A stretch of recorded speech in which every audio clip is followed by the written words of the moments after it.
Hey everyone, sa video na to ipapakita ko sa inyo ang top 7 ways para kumita gamit ang high level. Kung hindi pa kayo familiar sa high level, ito ay isang software na madalas kong ginagamit para sa mga businesses ko. May iba pa akong mga videos tungkol sa platform na to sa channel ko. Pero ang totoo, pwede ka talagang kumita ng malaki gamit ang platform na to. Hindi lang ito para sa pagpapalago ng sariling negosyo, kundi pwede mo rin siyang gamitin bilang platform para kumita. Oo, kung naghahanap ka ng side hustle or negosyo na pwedeng simulan, ito na yung all-in-one software na pwede kang mag-build ng kahit anong klase ng negosyo. Gusto mong subukan ng software, may link ako sa description below. Pag ginamit mo yun, makakakuha ka ng access sa free snapshot ko. So, marami sa mga automations na to ay nakabuild na para sa'yo. At makakakuha ka rin ng extended 30-day trial. Pero makukuha mo lang yun kung gagamitin mo yung link ko. Okay, so simulan na natin ang video. Ganito, ang pinaka-top na way para kumita gamit ang high level ay sa paggawa ng lead generation funnels at websites para sa mga local businesses. So, ang goal ay isang magandang platform para gumawa ng landing pages pati na rin ng websites. Ang pwede mong gawin ay mag-ikot ka sa mga local businesses sa area mo at i-offer mo sa kanila na gumawa ng lead generation funnels, right? Basically, para matulungan silang makakuha ng mas maraming clients. Isang malaking problema ng halos lahat ng local businesses ay kung paano makakuha ng mas maraming clients. Kaya pwede mong gamitin ang high level para gumawa ng lead generation machine na swak sa klase ng business nila. Pwedeng dentist, chiropractor, gym, roofing company, or kahit ano pa. Tapos para kumita, may dalawang paraan akong i-recommend. Una, pwede kang mag-charge ng monthly retainer. So, pwede itong mga $500 hanggang $2,000 per month. Magbabayad sila ng retainer tapos baka may setup fee pa. Tapos, ikaw ang gagawa ng website nila, ng funnels nila at ng buong CRM nila para mag-convert ng leads at gawing actual na paying clients. Isa pang way para gawin to ay pwede kang gumamit ng pay-per-lead model.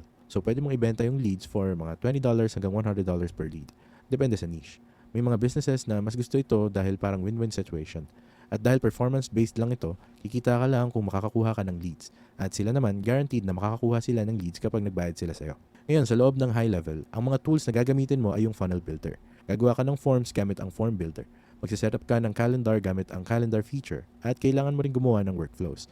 So, email at SMS follow-up workflows na tutulong mag-convert ng lead na ito sa isang actual client. Super ganda nitong service-based business na to sa tingin ko.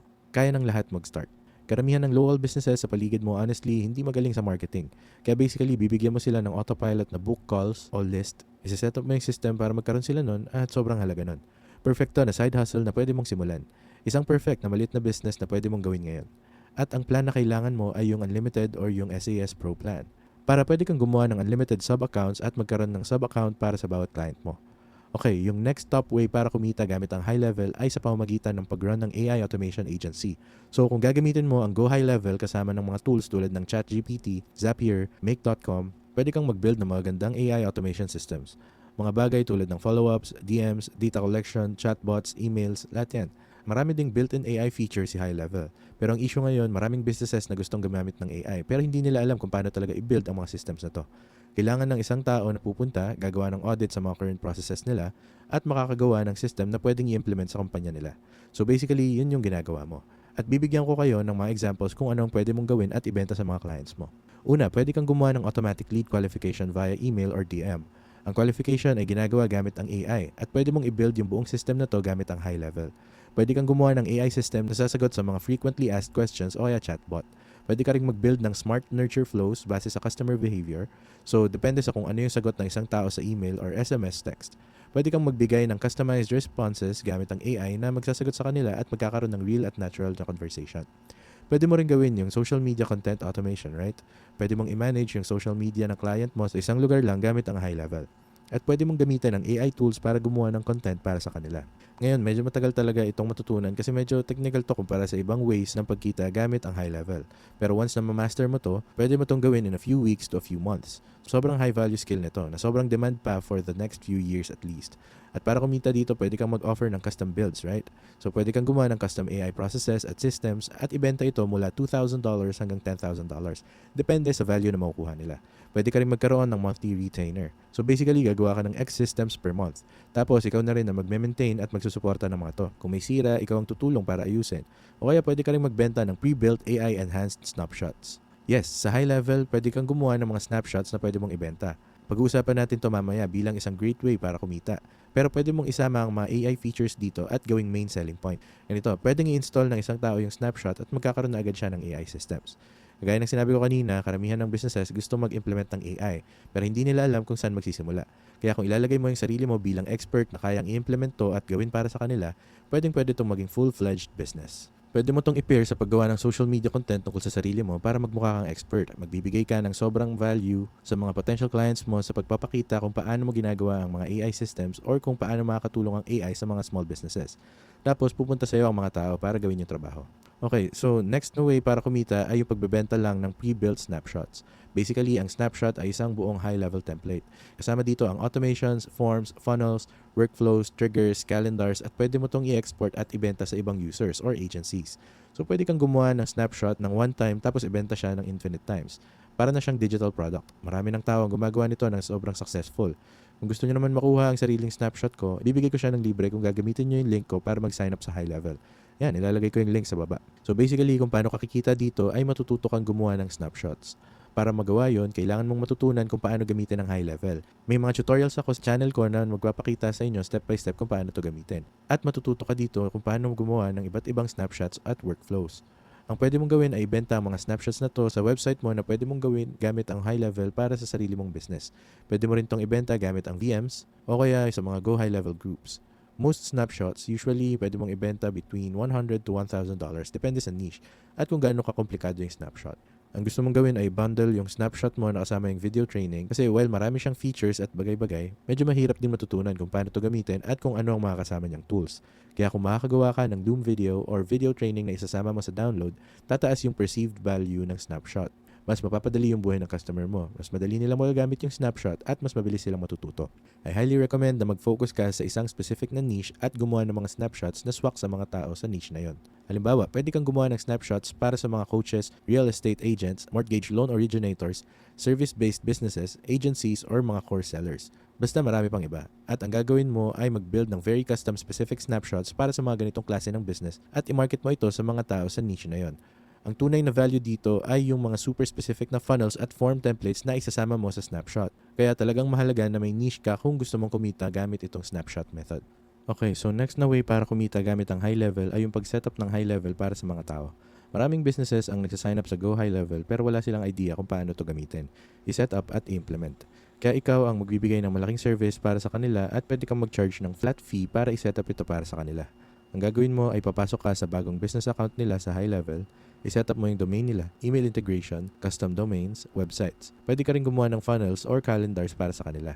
I-set up sila sa workflow automations at gawin mo yung CRM at pipeline nila. And while mukhang madali ito para sa mga tao na sanay na sa high level, karamihan sa mga tao wala talagang idea kung paano ito gamitin. Maraming business owners na wala ring desire matutunan kung paano i-set up ang lahat ng ito. Kaya pwede mong gawin, mag-spend ka ng ilang linggo para matutunan ng high level ng maayos.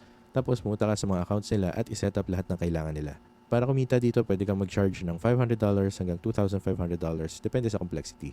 At dahil ang pag-maintain ng high-level account ay nangangailangan ng konting maintenance at updates, pwede ka rin mag-charge ng recurring retainer kung gusto mo, mga $300 per month. Minsan-minsan, papasok ka lang, titiyakin kung smooth yung takbo ng system, at kung may mga tanong sila, matutulungan mo silang mag-troubleshoot. Sobrang gandang way nito para kumita dahil isang skill siya na hindi naman gaanong matagal matutunan. Pero nagbibigay pa rin ng malaking value sa mga business owners, right?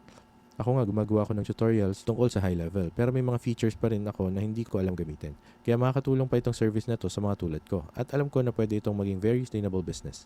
Okay, next na way para kumita gamit ang high level ay sa pamamagitan ng pag-run ng DM automations para sa mga influencers or coaches. Siguro narinig nyo na ang ManyChat. Isang software na pwedeng mag-DM sa mga creators sa Instagram at mag-send ng word or mag-comment sa post, tapos mag-automate siya ng workflow na magpapadala ng DM or comment o kung ano pa man. Ang good news ay meron ganitong functionality na built-in si high level. So hindi mo na kailangan pa ng ManyChat. Pwedeng mag-subscribe ka na lang sa isang high-level account at magagawa mo na ito lahat para sa clients mo. So basically, ang gagawin mo ay mag-set up ka ng keyword-triggered DM automations para sa mga tao gamit ang high level. I-connect nila yung Instagram accounts nila sa sub-account at yung sub-account na yun, ikaw ang may-ari at nagmamanage. Ang gagawin mo ay magiging consultant ka. Tutulungan silang mag-build ng pinakamagandang workflow para dito. Consult sila kung anong mga keywords ang gagamitin, anong lead magnet ang ipupush out sa kanila, anong wording ang gagamitin, at kung paano nila dapat i-nurture ang mga taong ito in the long run. Halimbawa, pwede kang mag-setup ng system na kapag may nag-comment ng info, makakatanggap sila ng automatic comment reply. Tapos, makakatanggap din sila ng automated DM message na magbibigay ng more information o kaya lead magnet. Pwede mong makolekta ang pangalan nila, email address, phone number, at lahat ng data na yun ay pwede mong ipasok sa high-level CRM. Pwede ka ring mag-offer ng ibang services tulad ng paggawa ng email follow-ups, SMS follow-ups, at pag-book ng mga tao sa sales calendar ng client. Sobrang popular na way ito para makakuha ng leads para sa mga ganitong klase ng businesses.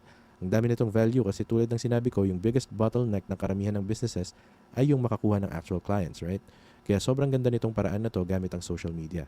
Pwede kang mag-charge ng mga influencers at coaches, halimbawa ng setup fee ng mga $500 hanggang $3,000. Tapos pwede ka rin mag-charge ng ilang daang dollars bawat buwan para sa ongoing sport. At gaya ng nabanggit ko kanina, maraming add-ons ang pwedeng i-offer. Pwede kang gumawa ng funnels, matulungan silang gumawa ng lead magnets, at basically pwede mong gawing sarili mong full-fledged marketing agency. Kaya sobrang ganda nitong service kasi binibigyan nito ng paraan ang mga tao na i-convert ang kanilang DMs at content into actual dollars. Okay, ang next na way para kumita gamit ang high level ay sa pamamagitan ng pag-resell nito bilang sarili mong SAS. Para gawin to, kailangan mo ng SAS Pro subscription. At ang reason dito ay kailangan mo ng auto sub account creation. Oo, pwede ka magkaroon ng unlimited sub account sa unlimited plan. Pero kailangan mong manually gawin yon. Makuha mo rin yung rebilling feature na malaking bagay. Basically, sobrang daming bagay na pwede mong ibenta sa loob ng high level. Kung kumuha ka ng isang plan, pwede mong gawin lahat ng sub-accounts na to at ibenta ang mga ito bilang sarili mong software. At pwede mo itong gawin ng fully custom. Walang branding ng high level. Para na siyang white label system. Kaya ang cool niya, di ba? So basically, ang ginagawa mo dito ay mag-i-install ka ng mga templates at snapshots sa mga accounts na to at ibebenta mo ito bilang sarili mong software. Pwede mong ibenta ito halimbawa ng $300 per month sa 2 clients lang. Ibig sabihin, positive na agad ang kita mo. Marami pang ibang bagay na pwede mong ibenta. Pwede ko ipakita sa inyo to. Halimbawa, pwede mong i-resell yung AI employee. Ipapakita ko sa iyo yung presyo na binabayaran mo. Halimbawa, sa case na to, ang high level ay nag-charge ng $97 para sa AI employee. At pwede mong ibenta ang rebilling price mo, halimbawa, $127 para sa client mo. Kaya kikita ka ng $30 profit bawat buwan. Pwede ka rin magbenta ng WordPress, ng Ad Manager, at marami pang ibang functionality sa high level na pwede mong i-resell sa clients mo. Ikaw na ang magtatakda ng presyo para dito. Kaya kung anong margin ang makuha mo, yun ang net profit mo. At hindi ko na masyado i-detalye to, pero alam mo na bawat feature na makikita mo sa high level, pwede mo itong i-resell bilang sariling product. Pwede mo pang i-resell yung buong software bilang sarili mong white labeled custom product. At ang huling way para kumita gamit ang high level ay sa pamamagitan ng paggawa ng course at community. Isa sa mga magandang bagay tungkol sa high level ay meron itong halos unlimited functionality. Pinagsasama-sama nito ang daang-daang iba't ibang software sa isang platform, right? So, isang beses ka lang magbabayad per month at makukuha mo na yung functionality ng lahat ng softwares na to pag pinagsama-sama. Kaya sobrang laki ng matitipid mo. Pero isang feature na hindi alam ng karamihan ay pwede palang mag-build at mag-host ng sarili mong course sa loob ng high level. At pwede ka rin gumawa ng isang full-fledged community. So, hindi mo na kailangan gumamit pa ng School, Circle, or anumang ibang platform. May functionality na ito built-in sa high level. Alam ko na medyo may bad rep yung pagbebenta ng course. Pero marami talagang magandang courses na nandyan. Alam ko ito kasi marami akong sariling courses na sinusundan. Malaki ang investment ko sa education ko at kasama rin ako sa iba't ibang paid communities. Kapag tinanong mo, ang pagkakaroon ng course at pagbebenta ng course ay isang fantastic na way para kumita online. Kung may audience ka na, isa sa pinakamadaling paraan ay mag-monetize gamit ang paid course or community. I-package mo yung knowledge na ibebenta mo sa iba't ibang videos.